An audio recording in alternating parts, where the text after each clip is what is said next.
Oh, hey everybody. Sorry, I didn't realize I was holding my phone there. It's Carter here in beautiful Vancouver, Canada.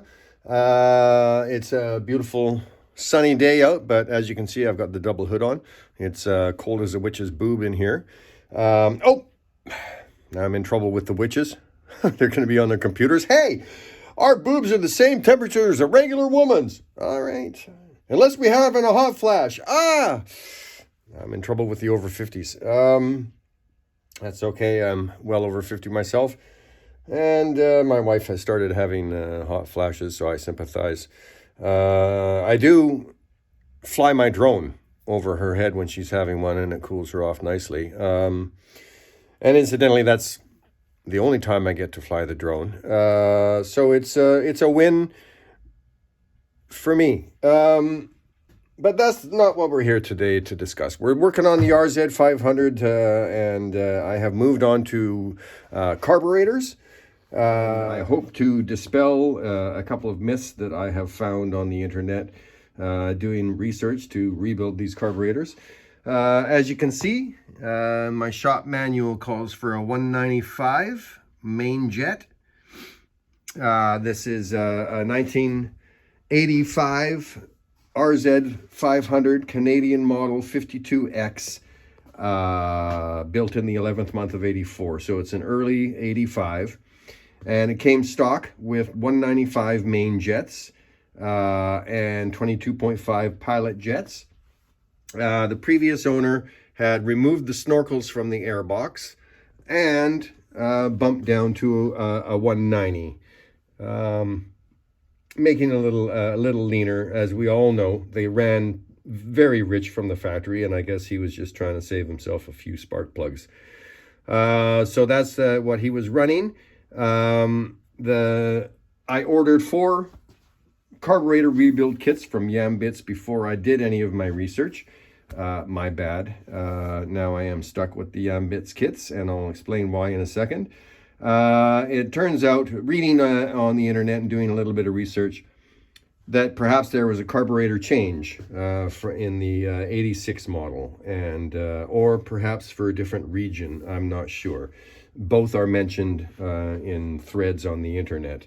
So the 86 apparently came with the 165 Mainjet, which is what comes in the kit from Yambits.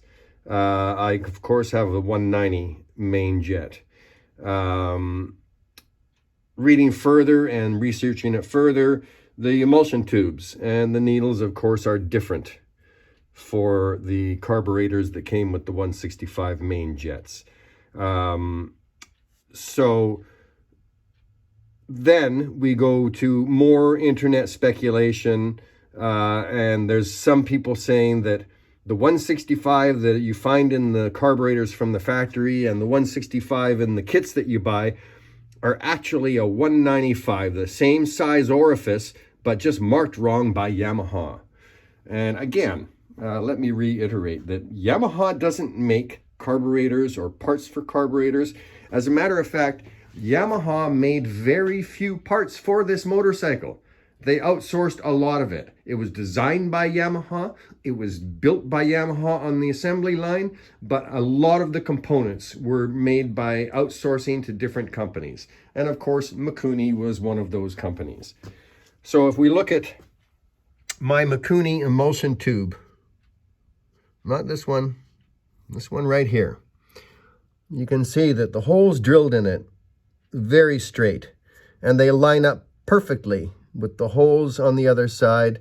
You can tell that this was put in a jig and it was drilled, machine drilled, and of course a nice job. The first kit I opened, not bad, pretty nice straight line. It looks fairly good. The second kit, wow, that's off a little bit, isn't it? The third one, well, that's even worse. And the fourth one, we're going along the same lines. It looked like they busted open the Fisher-Price drill kit and went to town on these. And then furthermore, if I take my jeweler's loop, which magnifies 16 times, and I look inside these emulsion tubes in the Yambits kit, You know when you're drilling through a piece of metal and you punch through the other side and that little burr is left on the edge of the hole, just hanging there waiting to fall off? Well, if I take this loop and I look inside these emulsion tubes, I can see in at least 2 of them, there's a burr hanging off of one of these holes, waiting for this needle to just knock it off and have it sucked into the motor. Not good. And I took a still photograph of it. I'll put it in the video.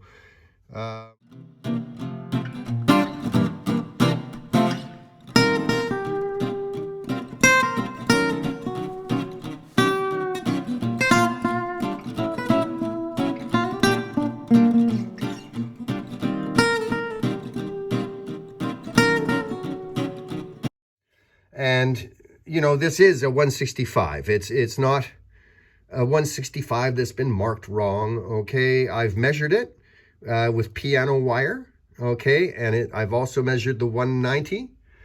This comes out at 1.06 millimeters. This is 1.0 or 1.24 millimeters, which is a difference of 0.18 millimeters.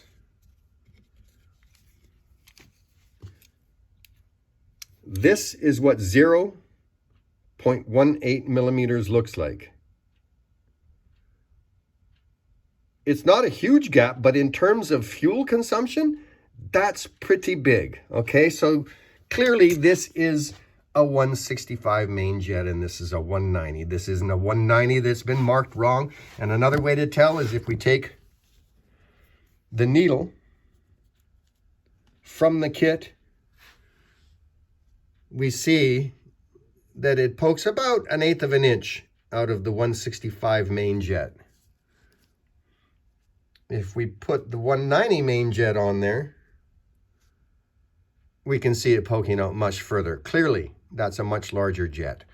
So myth dispelled in that regard. And now we'll move on to putting these carburetors back together with all of their original bits. I've already had these in the Sonic. They are spotlessly clean. All the passageways are clean. All of the jets are clean. So it looks like I paid full price for rebuild kits, and all I'm going to be able to use is gaskets. And maybe I'll use the drain plugs. But aside from that, I'm going to put them back together with all of the original parts. It ran good before it was taken apart. It should run great again.